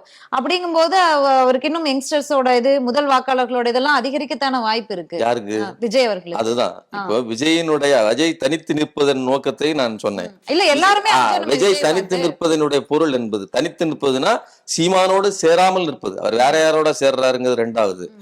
சீமானோட சேராமல் இருப்பது, சீமானுடைய வாக்குகளையும் சேர்த்து நான் பெற முடியுங்கிற நிலைமையில தான் அவர் தனித்து நிற்க, அது தனியா போறாரு, சீமானை கழட்டி விடுகிறார். ஆனா நீங்க சொல்றீங்க இல்லையா, சீமானுக்கு ஒரு பொலிட்டிக்கல், சரி விஜய்க்கு ஒரு பொலிட்டிக்கல் வியூவோட பாக்குறாரு. அவர் ரொம்ப தரம் தாழ்ந்த ஒரு சித்தாந்தம். இது என்ன பெரிய சித்தாந்தம்? நான் என்ன கேக்குறேன், ஒரு சமூக பிரச்சனை இருக்குது. இந்த சமூக பிரச்சனையில இருந்து ஒரு கட்சி முகிழ்த்தெழுந்து வருது. அது ஜாதி கட்சியா கூட இருக்கலாம், அது ஒரு ஓபிசி கட்சியா இருக்கலாம், எம்பிசி கட்சியா இருக்கலாம். அந்த கட்சி அந்த மக்களினுடைய பிரச்சனையில இருந்து இந்த மக்களுக்கு ஒரு ரெப்ரசன்டேஷன் இல்ல அப்படின்னு வர்றது வேற. இங்க ஒரு கருத்து இருக்கு, இங்க ஒரு கருத்து இருக்கு, ரெண்டையும் மிக்ஸ் பண்ணி நான் புதுசா ஒண்ண 2 வாக்குகளையும் பெறுகிறேன்னு சொல்லுவதே ஒரு அபத்தம் இல்லையா? நான் என்ன சொல்றேன், அதுல என்ன அபத்தம் இருக்கு? இப்போ மக்கள் பிரச்சனைக்காக நான் வர்றேன் அப்படிங்கறது அரசியல் கட்சி அதை வந்து வரவேற்கிறேன் அப்படின்றீங்க. விஜய் அவர்களும் அவருடைய கொள்கைகள் அவரோட அறிவிப்புகளை படிச்சிருப்பீங்க. மக்களுக்கு யாரும் எந்த நல்லதும் செய்யல, நானும் நம்பி நம்பி பார்த்துட்டேன், யாரும் எதுவும் பண்ணல, இனிமே அவங்கள நம்பி பிரயோஜனம் இல்ல, நானே வரேன் உங்களுக்காக, என்ன இந்த உயரத்துக்கு வளர்த்து விட்டவங்களுக்கு நான் வரேன், நான் பண்றேன்றார். அவர் வந்து பண்ணுவாரா, கள அரசியலுக்கு இறங்கி வருவாரா வரமாட்டாரா அப்படிங்கறதெல்லாம் நம்ம பொறுத்து இருந்துதான் பாக்கணும். நான் அந்த கொள்கைகளை பத்தி சொல்றேன். அதுல என்னன்னா கொள்கைன்னு ஒண்ணு வகுத்து ஒண்ணு வச்சாங்க இல்லையா, அதுல இருக்கக்கூடிய முரண்பாட்டை தான் நானும் சொல்றேன். என்னன்னா இங்க தமிழ் தேசியம் திராவிடம் இருக்குங்க இல்லையா, முதல்ல நல்லா புரிஞ்சுங்க. தமிழ் தேசியம் ஒரு சொல்லுவது என்பது சுத்த ரத்தம் தேழுகிற ஒரு அயோக்கியத்தனம். இது வந்து ஹிட்லர் பயன்படுத்திய ஒரு பாசிசம். ஹிட்லர் கூட 5 தலைமுறை ஆரியர்களை தேடினார். 5 தலைமுறைகளில் ஆரிய ரத்தம் ஓடணும், இதுதான் அவருடைய டிமாண்ட். ஆனா இங்க இருக்கக்கூடிய பாசிச கோட்பாடு என்பது, இங்க தமிழ் தேசியம்னு சொல்ற சீமான் சொல்லுகிற கோட்பாடு என்பது, ஒரு நீங்க வந்து முந்தின தலைமுறையில வேற ஒருத்தரோட வந்து மிங்கிள் ஆயிட்டீங்கனாலே ஆட்டோமேட்டிக்கா உங்களுடைய பியூரிட் முடிஞ்சு போச்சு இது அப்படின்னு சொல்லுகிற அயோக்கியத்தனம். இப்படி வந்து நீங்க தமிழ், அப்போ திராவிடம்ங்கிறது உண்மையான தமிழ் தேசியம். நீங்க நல்லா புரிஞ்சுங்க. கள அரசியலில் இந்த தமிழ் நிலப்பரப்புக்கு, தமிழ் மக்களுக்கு எது சரியான திசையை கொண்டு சேர்க்கிறதோ, அவர்களுடைய வாழ்க்கைக்கு, சமூக நீதிக்கு, அவர்களுடைய முன்னேற்றத்திற்கு, கல்விக்கு, பொருளாதார வளர்ச்சிக்கு எது வேலை செய்கிறதோ அதுதான் தமிழ் தேசியம். Is it right? தமிழ் தேசியம்னு என்னங்க? தமிழ் தேசம், தேசம்ங்கிறதே வந்து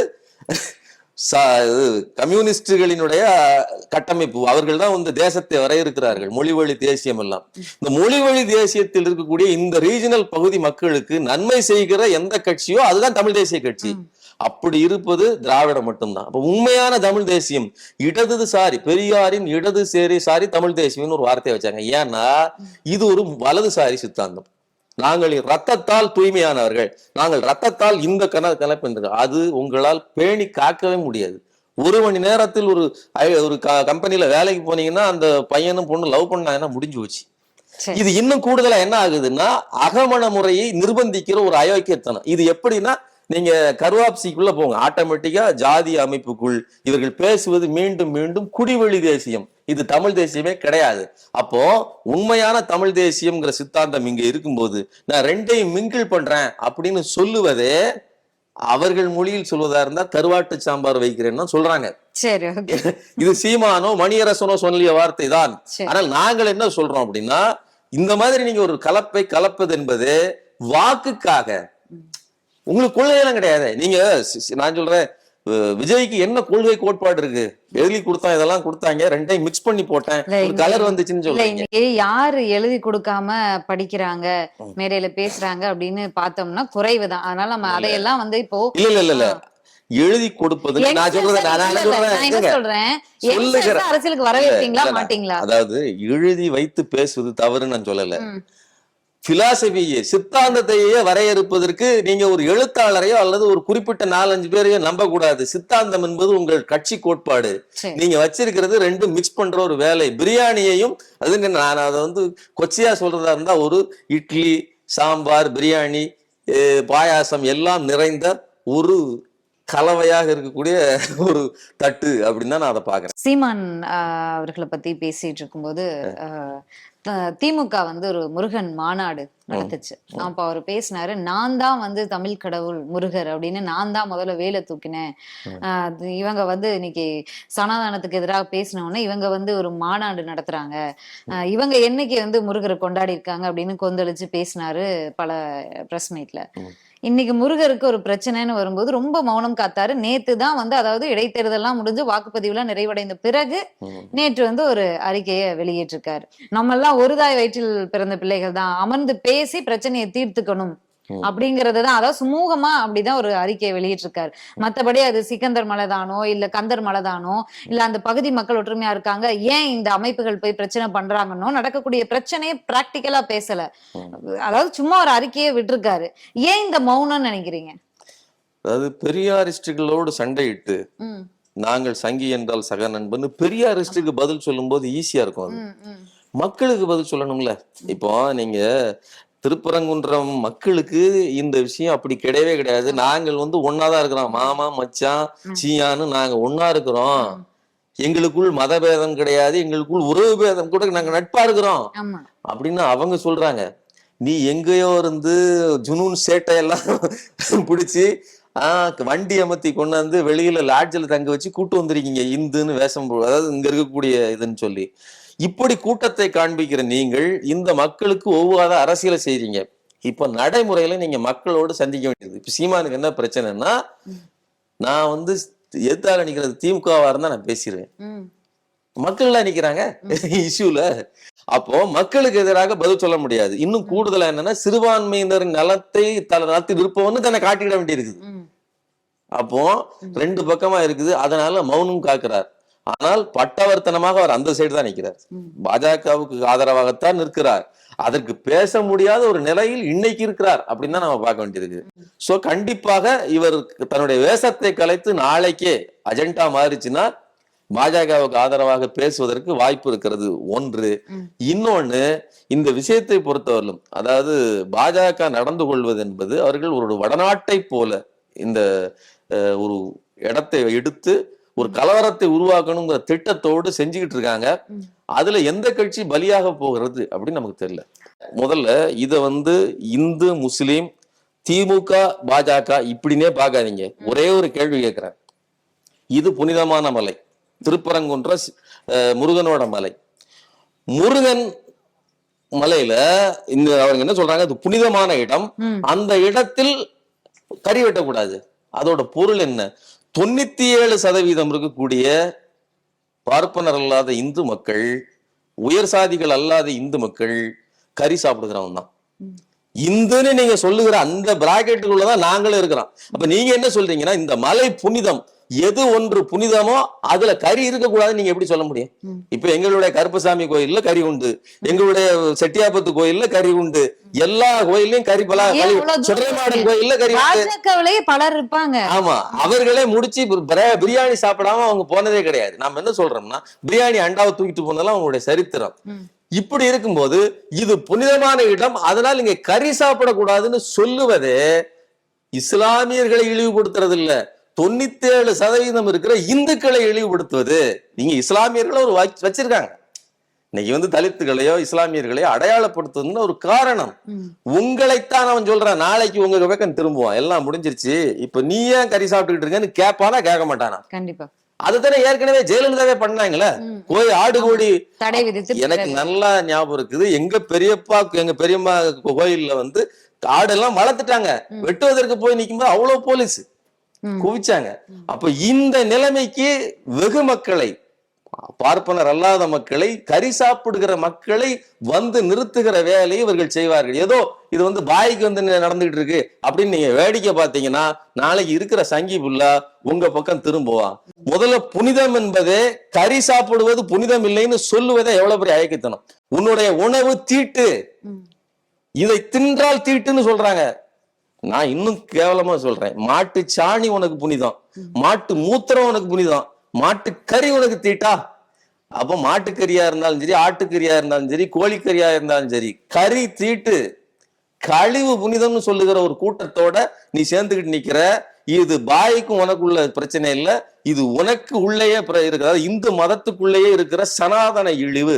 இத புரிஞ்சுக்கிட்டீங்கன்னா, இத வெறுமனே கட்சிகளுக்குள்ள பிரச்சனை, நிர்வாக ரீதியான பிரச்சனைன்னு பார்க்க மாட்டீங்க. இதை உங்களால் இப்படி அணுகினால் மட்டும்தான் எதிர்வினை ஆற்ற முடியும். இத்தனை பேர் ஏன் வந்தாங்க? ஒரு மத்திய பிரதேசமாக, ஒரு உத்தரப்பிரதேசமாக மாற்ற முயற்சி ஒண்ணு. இதை நீங்க பிலாசபிக்கலி புரிஞ்சா மட்டும்தான் யூ ஆர் ரெஸ்பான்சிபிள் புரிஞ்சு. என்ன பண்ண ஆயிடும்னா, அவங்க தானே ஆட்சியில் இருக்காங்க, அவர்களை ஆட்சியில் இருந்து செயல்பட விடாமல் தடுப்பதற்கு என்ன உண்டோ அதையெல்லாம் செய்வார்கள். நான் இன்னும் கேள்வி கேட்கிறேன், அம்பேத்கர் சட்ட அமைச்சரா இருந்துட்டு ஏன் கையை கழுவிட்டு தூர வராரு? ஒரு சட்டத்தை வகுத்த மாமேதையாலேயே சட்டத்தை டிரைவ் பண்ண, அதாவது நான் உருவாக்கிய கார் தான், என்னாலே ஓட்ட முடியலன்னா டிரைவர் வேலையை விட்டுட்டு தூரம் வந்தாரு. எவ்வளவு பெரிய கேவலம்! இந்த நாடு சந்தித்த ஒரு மிகப்பெரிய அவமானம் இல்லையா? அது அம்பேத்கருக்கா கேவலம், நமக்குள்ள கேவலம். அதாவது ஒரு பெரிய அமைப்பு. அப்ப இப்படிப்பட்ட ஒரு ஸ்ட்ரக்சருக்குள்ள நீங்க இருக்கீங்க. என் கையை பிடித்துத்தான் அவர்கள் எழுதினார்கள் ஒரு பதில் சொன்னாரா, சொல்லலையா? அப்ப ஒரு திமுக மாத்திரம் அது எப்படி நீங்க விதிவிலக்கா இருக்க முடியும்? அவர்கள் நினைத்ததை எழுதுவதற்கு எல்லா வழியும் அங்க வச்சிருக்காங்க. வெறுமனே நீங்கள் அரசு எந்திரத்தை பார்த்து கையை காட்டாதீங்க. நீங்க என்ன எதிர்பார்க்கிறீங்க? நான் என்ன சொல்றேன், நாளையில இருந்து பாஜகவுக்கு எதிராக கறி தீட்டு என்ன சொல்றாங்க, கறி வெட்டுகிற போராட்டத்தை, ஆடு கோழி தின்கிற போராட்டத்தை அறிவிங்க. ஒவ்வொரு கோயில்லையும் கடாவெட்டு விருந்து வைங்க, ஒவ்வொரு இடத்துலயும் அதை கொண்டாடுங்க. பாஜகவின் முகத்தில் சாணி இடியுங்கள், இந்துத்துவத்தை சாணி இடியுங்கள். அன்னைக்கு தான் நீங்க பிழைக்க முடியும். அது பாயோட பிரச்சனை நீங்க நினைச்சீங்கன்னா, அது சிக்கந்தர், அது திருப்பரங்குன்ற பிரச்சனை நினைச்சீங்கன்னா, ஆட்டோமேட்டிக்கா இன்னொரு அயோத்தியாக மாத்துவதற்கு அது அங்க போய் ஏதாவது என்றைக்கும் நடக்கணும்ல. இந்த புள்ளியில இருந்து அதை ஆரம்பிச்சுன்னு நம்ம வச்சுக்கலாம். ஓகே. நாடாளுமன்றத்துல ராகுல் காந்தி அவர்கள் பேசியிருக்காரு. முதல்ல ஐபோனை காட்டி பேசினாரு. எல்லாத்துக்குமே நம்ம சீனாவை தான் நம்பி இருக்கணுமா, எல்லாமே வாங்க தான் செய்யணுமா, எதுவுமே இங்க தயாரிக்க மாட்டீங்களா அப்படின்னு, ஐபோன் கவர்ல இருந்து அந்த சிப்ல இருந்து சிம்ல இருந்து எல்லாமே அப்படின்னு சொல்லி உரக்க பேசியிருந்தாரு. தொடர்ந்து அதோட பகுதியாக நாடாளுமன்ற தேர்தலில் நடந்த சில விஷயங்கள், முறைகேடுகள், இது தொடர்பாகவும் பேசியிருந்தாரு. அதற்கு பிரதமர் அவர்களும் எதிர்வினையாற்றியிருந்தார். இது பத்தி உங்களுடைய கருத்து? பிரதமர் அவர்கள் ஒரு மாவோயிஸ்டை போல நீங்கள் பேசுகிறீர்கள் அப்படின்னு எதிர்வினையாற்றுறாங்க. அதாவது ராகுல் காந்தி அவர்களை குறிப்பிட்டு சொல்லல, ஆனா அவருடைய பேச்சு ஆரம்பமே அதுவாதான். அதாவது இப்படி பேசுறது இருக்கு இல்லையா, இதெல்லாம் அது மாவோயிஸ்ட். நான் இன்னொரு சொல்றேன். ராகுல் காந்தி ஒரு முற்போக்கான ஒரு கண்ணோட்டம் கொண்டவர். அவர் ஜனநாயக ரீதியாக கண்ணோட்டது மட்டும் இல்ல, அவருடைய நீங்க ஹெரிடிட்டி பாரம்பரியமே எடுத்துக்கிட்டீங்கன்னாலும் நேரு அவருக்கு ஒரு முற்போக்கான கண்ணோட்டம் உண்டு. சோசியலிசம், ஜனநாயக சோசியலிசத்தை வலியுறுத்தியவர். பிலாசபிக்கலி மட்டும் இல்ல, அதுக்கு பின்னாடி அவங்களுடைய அப்பா யாரு, ராஜீவ்காந்தி அவர்களுக்கும் இன்னைக்கு இருக்கக்கூடிய ஒரு தாராளவாதம் இருக்கு இல்லையா, அதை அறிமுகப்படுத்தியதே அவர் தான். சோ முதலாளித்துவ தாராளவாதம் தான். இன்னைக்கு அவருடைய பிள்ளை அதற்கு முரணாக பேச வேண்டிய சூழ்நிலை இன்னைக்கு நிக்குது. அதாவது என்னன்னா, உற்பத்தியில் முன்னணியில் இருக்கிற நாடு தான் நாளைக்கு வலுவாக நிற்கும்ங்கிற கட்டத்திற்கு இந்தியா வந்துருச்சு இல்ல, அமெரிக்காவே நிக்குது. அமெரிக்காவின் டாலர் சுப்ரீமசிக்கே இன்னைக்கு ஆபத்து நிற்கிறது. சீனா இன்னைக்கு நீங்க சீனாவிட்ட வாங்கி மேக் இன் இந்தியா திட்டம் என்னாச்சு? மேக் இன் இந்தியா நீங்க ஒண்ணு ஆரம்பிச்சீங்க, இந்தியாவிலே தோல்வி. அதை பற்றி நீங்க சொல்லவே முடியாத ஒரு திட்டத்தை ஆரம்பிப்பது இல்ல விஷயம். நீங்க என்னைக்கு ரிபன் கட் பண்றது இல்ல விஷயம். இத்தனை வருஷம் நாங்க இந்த வீட்டுல வாழ்ந்தவங்க தான் பெருமை. அப்போ நீங்க தயாரிப்போன்னு சொல்லி ரிப்பன் கட் பண்ணதோட அது நிக்குது. ஒத்தை செங்கலோடு எப்படி எய்ம்ஸ் மருத்துவமனை நிக்குதோ, அதே மாதிரி உங்களுடைய திட்டமும் அங்கே அதே இடத்துல.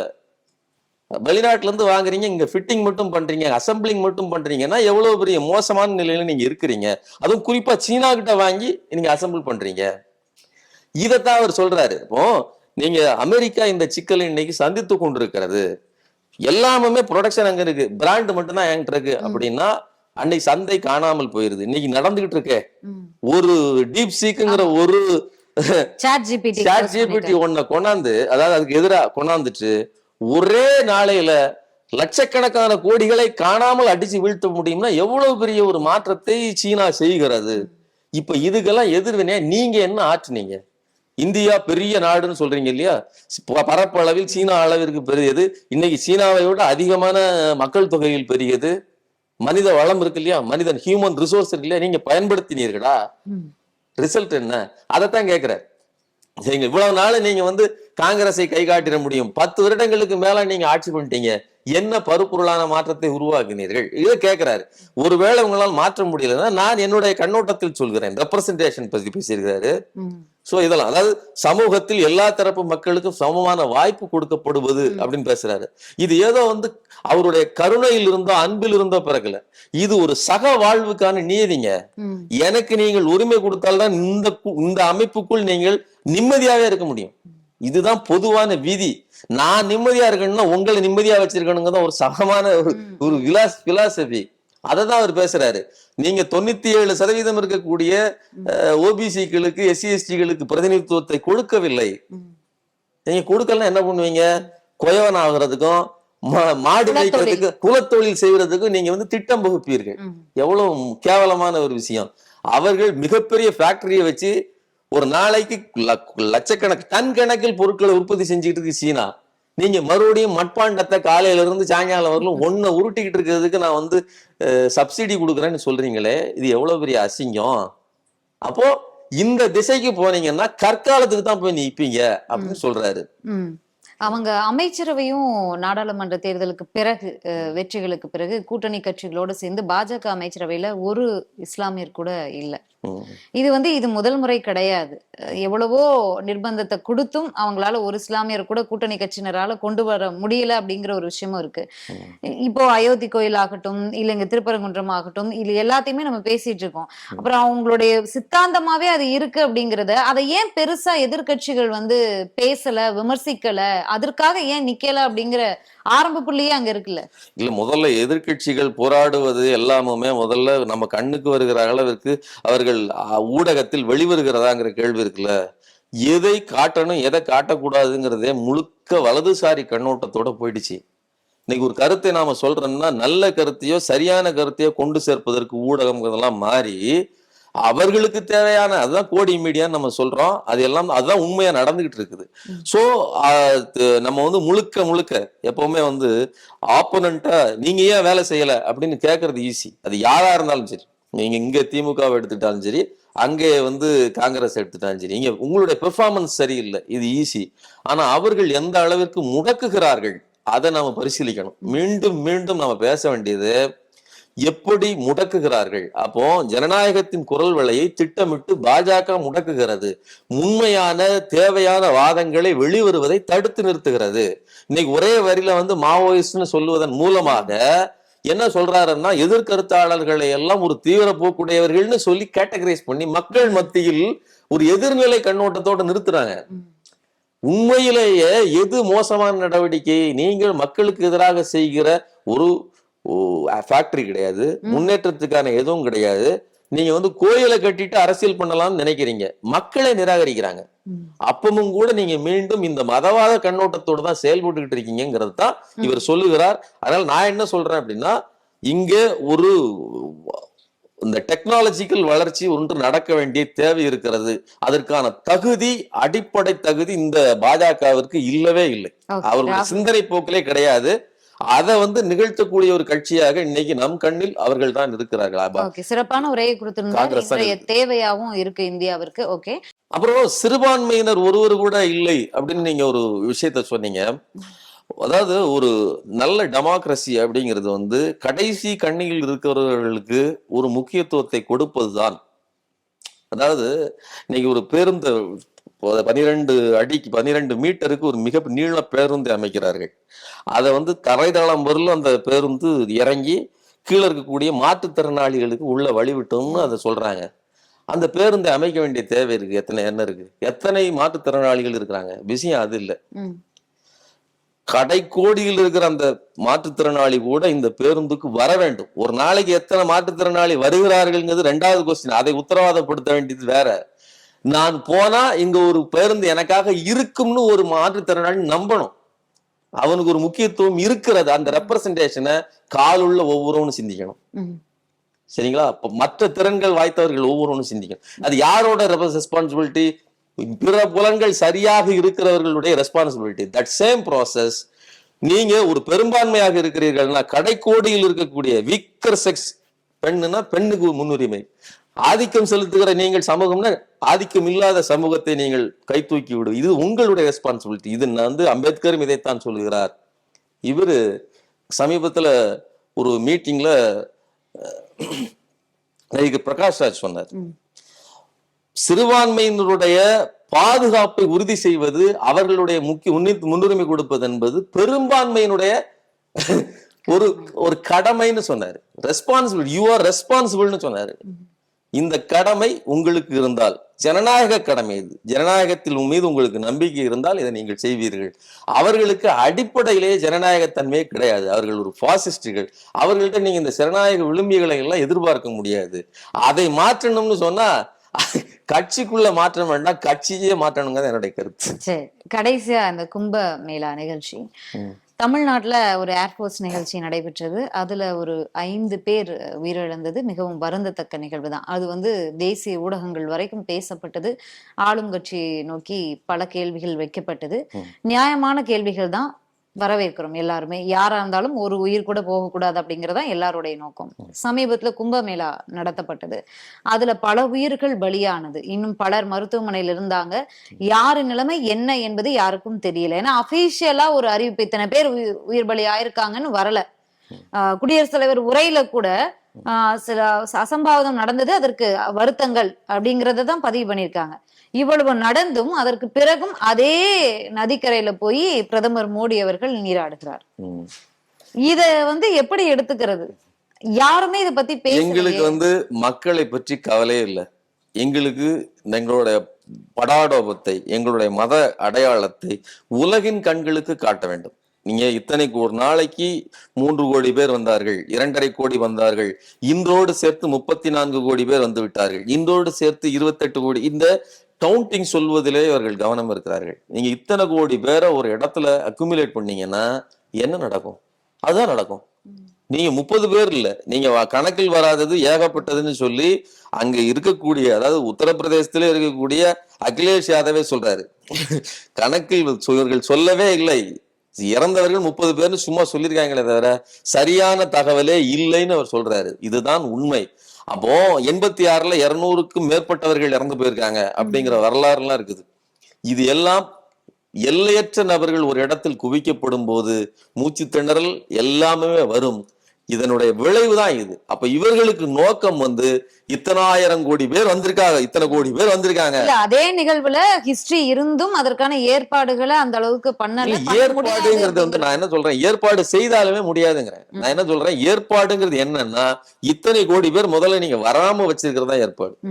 இத்தனை கோடி பேர் ஏன் வருகிறீர்கள்? பாதிக்கு பாதியில விஐபிக்களுக்கான பாதைன்னு ஒண்ணு நம்ம பார்த்திருப்போம், பிளைட் ஷாட்ல நம்ம பார்த்திருக்கோம். அது ரொம்ப ஃப்ரீயா இருக்கு. விஐபிக்கள் ஒரு நேரம் வர போறாங்க, ஒரு நேரம் வர மாட்டாங்க. எல்லா நேரமும் 24/7 வரப்போறது கிடையாது. ஆனா மக்கள் அனைவரும் அதே ஈக்குவல்லா அதே அளவுலதான் வந்து போறாங்க. 24 மணி நேரமும் அவங்க குவிந்திருக்காங்க. அப்ப அதை குறைச்சிருந்தா இங்க கொஞ்சம் இந்த கூட்டம் நெரிசல் இதெல்லாமே இது ஒரு வாய்ப்பு. இது ஒரு நீங்க சொல்ற ஒரு சஜஷன். ஒன்று அதை குறைத்திருக்கலாம், அல்லது விஐபிகளுக்கு ஒரு டைமை கொடுத்துட்டு மிச்ச நேரம் முழுவதுமா திறந்து விட்டுருக்கலாம். இப்படிங்கறதெல்லாம் ஒரு கண்ணோட்டம். என்னைய பொறுத்தவரையிலும் நீங்க 34 கோடி பேர் வந்தாங்க, 28 கோடி பேர் வந்தாங்கன்னு நீங்க விளம்பரம் போடும் போதே இந்த மாதிரியான நெருக்கடிகள் வரத்தான் செய்யும். நீங்க ஓபன் பண்ணியே விட்டாலும் கூட நெருக்கடியே வராதுன்னு ஒண்ணுமே கிடையாது. இன்னொன்னு, நீங்க இந்த பிளைட் ஷோ நடந்தப்போ நடந்த அசம்பாவிதத்தை சொன்னீங்க. எவ்வளவோ எச்சரிக்கையாகவும் அதுக்கு எவ்வளவோ முன் தீர்மானிப்போடு எல்லாம் நின்ன போதும் கூட ஒரு குறிப்பிட்ட டைமிங்ல ஷோ முடிஞ்சிச்சு, ரிட்டர்ன் போற கூட்டம். ஷோ பாக்குற தண்டியும் ஒண்ணும் நடக்கல, ஷோ நடந்துகிட்டு இருக்க தண்டியும் ஒண்ணும் நடக்கல. ஷோ முடிந்த அடுத்த நிமிஷமே இந்த மாதிரி ஒரு உடனே ரிட்டர்ன் வந்ததுதான் தப்பு. குறிப்பிட்ட அளவு சரியா பேசிக் நீட்ஸ் ஆன தண்ணி இந்த மாதிரியான பொருட்கள் இல்லாததும் ஒரு காரணம். தண்ணி இதெல்லாம் ஏற்கனவே வச்சிருந்தாங்க, அதை சரியா, அதாவது சரியா இவங்க ரிட்டர்ன் ஆயிருந்தாங்க. ஏன் தண்ணி இல்லாம இருந்தது அதுக்கு முன்னாடி வரலாம், அதாவது இந்த ரிட்டர்ன் வந்தாங்கல்ல அதுக்கு முன்னாடி வரலுமே அந்த இஷ்யூ ஆகல. என்ன சொல்றது, இங்க பிளைட் ஷோவை பொறுத்தவரைன்னு சொல்றேன். இந்த பிளைட் ஷோல இவர்கள் திரும்பி வந்த போதுதான் அவ்வளவு மாற்றம் நடந்திருக்கு. அவ்வளவு பிரச்சனையா அந்த குறிப்பிட்ட ஒரு அரை மணி நேரத்துல நடந்ததுதான். அப்ப அது முன்னுடைய தீர்மானிக்க முடியாத இடத்துல நடந்துச்சு. இங்க நடந்துகிட்டு இருக்கிறதுங்கிறது இங்க நான் தீர்மானிச்சுதான் இருக்கேன். நிறைய பேர் வரணும், வர்றதை ஃபுல்லா விளம்பரப்படுத்தும். இவ்வளவு வந்திருக்காங்கும் போது எல்லா மக்களும் அந்த திசைக்கு போவாங்க. வருகிறவர்களை நிறுத்தி கொஞ்சம் கொஞ்சமா அனுப்புகிற அல்லது சரிபடுத்தி விடுகிற செட்டப்பை இவர்கள் உருவாக்காமல் இருப்பது என்பது எண்ணிக்கையை காட்டுவதற்கு தான். இத்தனை எண்ணிக்கையை நீங்க காட்டினீங்கன்னா கண்டிப்பா இவ்வளவு பேர் சாவாங்கிறது என்னுடைய கருத்து. இவர்களுக்கு மக்கள் மேல் அக்கறை என்பது கிடையாது. இன்றைய நமது அரசியல் திண்ணை நிகழ்ச்சியில சிறப்பு விருந்தினராக ஊடகவியலாளர் சுமன் கவி இணைந்திருந்தார். அவருடைய நிறைய கேள்விகளை முன் வச்சிருந்தோம், நீண்ட நெடிய விளக்கங்களை கொடுத்திருக்கார். மீண்டும் இன்னொரு சிறப்பு விருந்தினரோடு சந்திக்கலாம். நன்றி.